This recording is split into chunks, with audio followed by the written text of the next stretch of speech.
Well, I guess I know who I'm talking to. Who are you? I'm Jack Newton, the CEO of Clio. And Clio's now how many years old? Clio turned 10 this past Monday, so really auspicious anniversary for us where we had our 10-year anniversary of launching Clio to the world. Yeah, and in the spirit of what I'm doing here is interviewing legal tech founders. So join that crowd. You're at a little bit larger scale, and a lot of people are here because of you. Right. How did you and Ryan, Gavro, yeah. How did you guys come up with the idea to do this thing? To do Clio was this, like many startup stories, filled with a lot of serendipity. I describe myself and Ryan circa 2007 when we came up with the idea for Clio as being two hammers looking for a nail. Like we saw this huge technology wave that was coming, which was cloud computing. Salesforce was just starting to take off, and we saw that it was this once in a lifetime opportunity to capitalize on this technological transformation wave that will be disruptive in an industry. And then we started looking at industries that would have this opportunity to be fundamentally transformed by this cloud computing technology. And Ryan happened to have exposure to legal by virtue of working at Gowlings, which is one of the largest law firms in Canada, over 1,000 lawyers. And he got to see how lawyers use technology, or maybe better put, don't use technology, and the kind of opportunity that creates. And that was the light bulb moment for us, was realizing that, number one, the legal industry was unbelievably ripe for disruption at that point. The on-premise options that were common at that point were adopted at a very low rate. They were not widely used by law firms. They were expensive. They were too hard to implement. They were unreliable, and they were hard to use. And we looked at that opportunity and said, what if we could make all of this available via the cloud? What if we could make it easy to use? What if we could make it simple? And what if we could make just managing your law practice with a simple web-based application a lot easier than the existing solutions on the marketplace? And we got to work and launched Clio about a year after we came up with the initial idea. But it's not like, okay, this whole idea is framed and you're in this big office and you have all these people and you're going to start it. You were living where then? I was living in Edmonton. Your company's now in Vancouver. And Ryan was living in Vancouver. So Ryan and I, I'll walk that story back a little bit. We met each other when we were 8 years old in grade 3 in Edmonton, Alberta. And what did you want to build then? Snow forts. It was a very cold place in northern Alberta, and we became good buddies. And over the course of growing up together and eventually going to university, where Ryan decided to go to UBC in Vancouver, I went to the University of Alberta in Edmonton. We always wanted to build a company together. We had this entrepreneurial drive. We launched a couple ideas that never worked. Excuse me, and eventually came up with this idea for Clio. And for a while, Ryan was working on the company in Vancouver, and I was working on the company in Edmonton. And only when we started really scaling did we realize, like, hey, maybe we should get everybody under one roof and start building an office. Our first 10 employees were completely remote, working from home. We were bootstrapped, and eventually we got everyone into one office. And weren't you working? You were working in your house. I was working out of my house. You guys had your first child, or? We had our first child shortly after we launched Clio. So Clio's first 2 years, I was working out of my house. We were bootstrapping. Ryan was working out of his house. We were also moonlighting. We were working day jobs and working on this thing in the evenings and weekends. Our girlfriends at the time and now wives, could barely tolerate us. We were just, you know what it's like. It was the grind, and it was a lot of hard work and a lot of uncertainty. But we were lucky in that we had. I was a software developer by training. Ryan is also a very technical guy. Also has his MBA. So we were able to actually, with very small capital investment, build the first version of Clio. because we were able to build it ourselves, Right. which is a different story from many legal tech startups that need to hire external folks to build a product for them. But at some point, somebody heard of you guys, and all of a sudden, you were able to you were out looking for money, you needed money. How'd that all come about? Yeah, that's right. So we initially wanted to build a bootstrapped lifestyle business, honestly. Yeah. When me and Ryan came up with the idea for Clio and launched it, we thought that a terrific outcome would be if this thing got big enough that it could throw off a couple $100,000 a year that we could divvy up and live off Right. of. And we had no idea, and initially no intention to build a company of this scale. We just didn't think the market was there for Right. it. And once we launched, we realized, number one, this market is enormous and way bigger than we ever thought it was in the first place. We discovered that there's this unbelievable latent demand for technology in the legal space. We actually think we discovered that lawyers don't like or don't adopt technology was a bit of a false narrative. What we discovered is they just don't want to adopt shitty technology, and they'll gladly embrace local network great technology. That's right. That's right. They don't want to embrace expensive, hard to use, and unreliable software. And who would? Right. And that we were able to we realized this is a massive opportunity. We started looking to raise venture capital. Our timing was slightly off though, because we started to do that in 2009, 2010, Right. on the heels of the financial collapse of 2008. And virtually no venture capitalist in North America was writing checks at that time. And we were demoralized, honestly. We looked for capital for months and months and months and got what I consider the most frustrating kind of feedback, which is, you've got a terrific pitch and an unbelievable market opportunity. We're just not writing checks right now because we're scared the economic system as we know it is going to collapse. I remember at the time walking through an airport and the cover of The Economist was a picture of all the world banks going down a drain and thinking I could not have picked a worse time to start a company. But looking back, I realized that it actually built a lot of resiliency into Clio as a company. We're used to the good times and we're used to the bad times. But back to our funding story, one of my favorite Clio stories of all time actually is, being in the midst of this very frustrating fundraising process and getting a cold email from a guy named Christoph Jans in Germany who had just exited his company. He sold it to the MySpace guys actually. He had a company called PageFlakes and had now put on his hat, and he became an angel investor.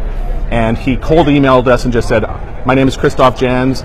I'm from Germany. I discovered your product on a website called web2.0central.com, which, by the way, was a blog that my friend Reg in Edmonton ran. And he asked me one day, can I write a blog post about you? And I said, sure. Didn't expect anything to come of it. Thought, worst case scenario, I get a bit of Google juice and an inbound link to our domain. Christoph says, I discovered you on web2.0central.com. I love your product. I'd like to talk about investing in you. Now, we were on one of the very early incarnations of Google Apps at that point, and Google promptly sent this email to the spam box because I think, number one, it came from a web.de email address, and it talked about investment opportunities, right. And it probably just checked all the boxes for a Nigerian scam email, and Google put it away. 2 weeks later, he sends another follow-up email because we inadvertently slow-played him and says, by the way, guys, I'm really interested. I'd love to jump on a call and figure out if we could do a deal. And again, straight to the spam box.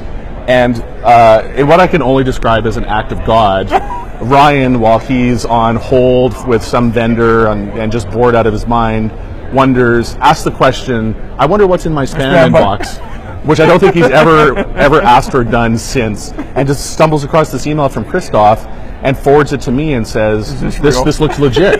I follow up with Christoph and we jump on a call, and he said, look, I just became an angel investor. I just finished my first investment, which was in a small little company out of Copenhagen called Zendesk, by the way. So he invested in Zendesk when it was four guys in a bar in Copenhagen. Obviously now a huge publicly traded, wild success story. And his second investment was in Clio, and he ended up leading our $1 million Series A. And that got us to our $6 million Series B, and that got us to our $20 million Series C, which was led by Bessemer Venture Partners, which is one of the most highly regarded venture firms in the U.S. And we finally made it. We got through that funding gauntlet, but it was a struggle. Yeah, it's quite an evolution to go from, like you're saying, God, we could actually feed our families with this thing, maybe. Well, it was to going up to other levels along the way. You have so many people here. We do. We have about 100 people, yeah. But the people that I asked that were legal tech entrepreneurs, and how'd you get started? Clio. Right. And they're all different ways. Right. One was I was an accountant and I knew about Clio. I said, how did you know about Clio as an accountant? Was it through clients? He goes, no, it was me. He goes, I was building out a niche where I could do work for law firms, and I was doing work for people. I was looking for people that were influential in the law, and Clio was the obvious party. Thrilled that he goes, I was I forget what you guys called it. It was like a preferred partner before the integration. That's right. He goes, I was one of like two. Yeah. He goes, dude, that totally made my thing take off. Yeah. And so then he was able to, trust books. He's able to put together a product now that can integrate into it. You talk to immigration people. Where are you getting your work from? Clio. I mean, it's like, is there any? I mean, one looked at me like, is there any other place? Like, why would I have to go any other place? The reach that you have. I mean, how many customers do you have now? Yeah, we have over 150,000 legal professionals on the platform. So, I think what you're describing is the fact that for a lot of companies, that pool of 150,000 customers is the most qualified and the most vetted customers you could hope for. Yes, we were talking about. You don't need to go to a conference like. The way we built Clio was blood, sweat, and tears of going to, and I've seen you at way too many of these events, every CLE conference across the country, every little town, going to state bar annual meetings, going to ABA Tech Show, going to every stripe of legal conference, talking with the whole spectrum of lawyers that some don't understand technology, some only want on-premise software, and the lucky maybe 1 out of 2 lawyers we talk to understand technology, want to embrace the cloud, and want to become a Clio customer. And that's how we built Clio over the last 10 years. But for these companies coming onto our platform, we're able to say, look, they already get technology, they already get the cloud, they're already in the mindset that you see at this conference of being growth oriented. And they trust you. And they trust us, and they will. So they'll know you personally by name and Clio. Right. So they'll go, if I come here and I get affiliated with this company casts enough trust that I've got a chance to get customers. That's 100% correct. Which is a phenomenal story. Yeah, and we take a huge amount of pride and realize what an honor that is, but also something that we've got to live up to. That's a really high bar. And you think about, at times, I remember seeing you, I'm slugging around at conferences, and I'd see, I think it was even in Hawaii, it seems like probably 8 or 9 years ago. I don't know if it was both you and Ryan, you got a card table about this big. Yep. Oh, yeah. Whatever the stock thing is that you could roll in your suitcase and put it up behind you. Oh, yeah. Yeah. Standing there. Yeah, we did the blocking and tackling for those first at least 5 or 6 years. I remember schlepping that 100-pound display booth, across airports all over the U.S. I remember, almost running into a tornado driving between Arkansas and Missouri. I've got a lot of tales of that, those early days of Clio. But I think, for me, it number one helped create a connection with customers that I still enjoy today. I think I really helped build, the knowledge of what the typical struggles of a law firm and our ultimate customers are. And one of the pieces of advice I give legal tech founders is I think whoever can get closest to the customer wins. And I think it's one of the things we've put a lot of energy into over the years. It's just getting really close to our customer and understanding what their needs are, but importantly also getting really close to their customers in turn, which has been one of the big themes for us at this year's conference, which is, we need to help lawyers understand what their clients want and what their clients need in a much more clear way. How do you instill that in your employees, that type of approach? where they become customer-centric, or it's just innate? So in our values, right, we have 7 values at Clio, and our first value is customer success comes first. Right. It's indoctrinated in every employee, every decision that gets made at Clio. We start off, thinking about the customer and working backward from that. And, we make it part of our hiring process. We make it part of our firing process. If somebody is not living our values, we need to see good evidence that they either do or have the possibility of living our values when we hire them. And if they're not, it's one of the most common ways that we kind of talk about somebody in terms of not being a fit, and unfortunately maybe making the decision to move them out of the organization, is they're just not living our values. And our number one value is customer success comes first, and then we live it. We invest in it. So our product managers, we fly every single one of our product managers down to this conference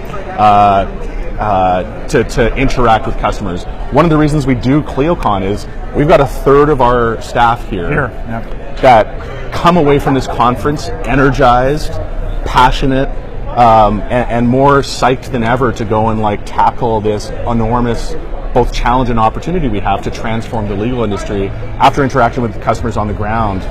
We send our team, all over the United States to go and sit down and embed themselves in law offices, work with our customers, and in some cases, prospective customers, to really understand what their pain points and needs are. And yeah, we describe every decision we make as being, a customer-focused decision, and use that as one of the main decision points as to what direction we should go on a given decision. Yeah, I mean, you've covered the highs and the lows of not raising any money, then raising it and pulling it off. But it's in people's dream stories what you guys have accomplished in 10 years, and the way people look up to you at this conference. Well, thank you. And want to talk with you about things and relate. Well, you did the videos last night honoring the Reisman Awards for Startup Law Firm of the Year, and you got videos of people down in San Antonio, and you're recognizing Public Service Awards for a law firm in Vermont that won that. It's really quite incredible the dent you guys continue to make. And you have lawyers here. I have a friend here that's a little bit older than me that I would have thought, is he really going to go to Clio? And I've talked with him, and I said, what do you think? He goes, this is great. And I said, why do you think that's great? Because this is so different than the other things I go to. And I'm looking for things that can help me improve so I don't want to work as hard as I used to. It's going to allow me to be more efficient. It's like going around Christmas and looking at the people that are doing different things that he can talk to. It's really quite phenomenal. I don't know that you and Ryan could have envisioned this when you're sitting there talking about doing this lifestyle business. Oh, we had no clue. And I think that it evolved organically. You were at the first Clio Cloud Conference at the Hotel Saks in Chicago. We were able to get 200 of our super fan customers out to, and I felt like we put on this unbelievable conference that was a 10 out of 10 in terms of detail and everything else. And I actually was just looking at a video of it. In fact, it was in the opening reel that we showed to launch this year's conference. And I look back at that and think wow, that was actually a pretty humble beginning. It was, we didn't even have an elevated stage for speakers, and certainly no production value, none of the things we brought to bear here. But I think, with this conference, we're trying to do a few things. We're trying to remind lawyers why they're doing what they're doing. And I think it's so easy to get lost in the noise and lose touch with why everyone here became a lawyer in the first place. Reinforce that. You guys do it. Yeah, absolutely. By telling the stories, telling the stories, talking about the videos. It's their story. And we view our role as this piece of software, which is all we are, is to enable lawyers to have superpowers and do their job better than they ever were able to before. So when I look at the amazing work, for example, that the California Innocence Project is doing, just knowing that Clio is this foundational system that they use that supports them in doing their amazing work, that's hugely validating for me and the team to see that, and it's enormously energizing. And with this conference, I think that we have. I had somebody come up to me yesterday and say, with no sense of hyperbole, today was the best day of my life. He felt transformed from the keynote talks he gave. I had another customer come up to me and tell me that the keynote that we opened up with was the first time he felt energized about the idea of practicing law in the last decade, and to have that kind of impact. This isn't a conference about selling Clio. It's about transforming the industry, hopefully transforming the lives of some of the people here. And if we can do something small to inflect the trajectory of a bunch of individual lawyers, then maybe we have some hope of inflecting the trajectory of the entire industry and having that permanent transformational impact that we want to have as a company. Oh, it's very inspiring. It's inspiring for me personally, just watching you guys, getting to know you and getting to know your team. It's very rewarding. Yeah, and by the way, thank you for being one of the early supporters of Clio. I remember you were one of the first legal industry people I met when I came to that first LTNY in 2009. We'll kind of wrap it up on this, but you are the epitome of what I tell founders. Go out and engage people. You can't just sit there and come up with this perfect software, or not even perfect software, and then say, okay, where do I get the suitcase and go out to the conference? Right. Nobody knows you. There's no trust. One of the things that you did was you identified who, I don't know that influencer is a highly charged word, but who might be people that people trust in the industry that kind of share what's going on, and you came out and you met us. Yep. And so all of a sudden, we don't know who Clio is per se. We know who Jack Newton is. We know he's got this guy named Ryan that he's co-founding this thing with. He bought me a beer. Seems like a nice guy. Yep. And that was about it. So then at that point in time, I can hear what you guys might be talking about. Whereas you get deluged with so much other stuff that comes out. If you don't know the people, where's the trust? You built tremendous trust right from the start, even when it was like you in a suitcase, and that's it. I'm not even sure there's a suitcase. I mean, this was before you went to conferences in the card table, before you even launched the company. This is before you launched. That's you were going out and talking with people. Yeah, and it was just, I think, with the humility of knowing I was a complete outsider to the legal industry. I wasn't a lawyer. I didn't know anybody in the space. I remember asking somebody that I trusted. I said, "Who should I get to know in the space?" And the two names they mentioned were Bob Ambrogi and Kevin O'Keefe. And I flew to that first Legal Tech New York and emailed both of you, and you were both gracious enough to say, "I'll meet you for a beer." And I formed, what are number one, important lifelong friendships and relationships that secondarily, have been important aspects of us just understanding the space and helping get the word out about Clio. So important for the other founders. And we talked about that. I mean, two things. Both you and Bob. Bob wrote the first blog post about Clio ever that I still put up in the occasional town hall saying, "This is where Clio was born to the world." And the video we showed in the opening reel of you and Rob interviewing us at that first ABA Tech Show. What's this Clio thing all about? And you helped get the word out and helped. You come back and tell us. You go, "Hey, I think we got more leads on the YouTube than we did by standing in the booth." Exactly. And then we kind of went away from the media for a while, and that was kind of a mistake. But because I watched that up there today, and I realized that got us out there was just going out and being inquisitive. Well, it got you out there, and to us that was our moment. I remember being interviewed by Kevin O'Keefe as this. I better be ready for this. I really felt an obligation to do a good job of that interview and to show up, and it was just one of those things that got the snowball rolling for Clio. Well, I don't command as much respect because you don't have the black suit and the white shirt and the narrow tie anymore. I know. I dressed it down. I realized, this is actually, you knew me for the first 8 years. Me having anything more than a t-shirt on is dressing up. So this is as good as it gets these days. Thank you very much. Hey, thanks, sir. Kevin. Thank you.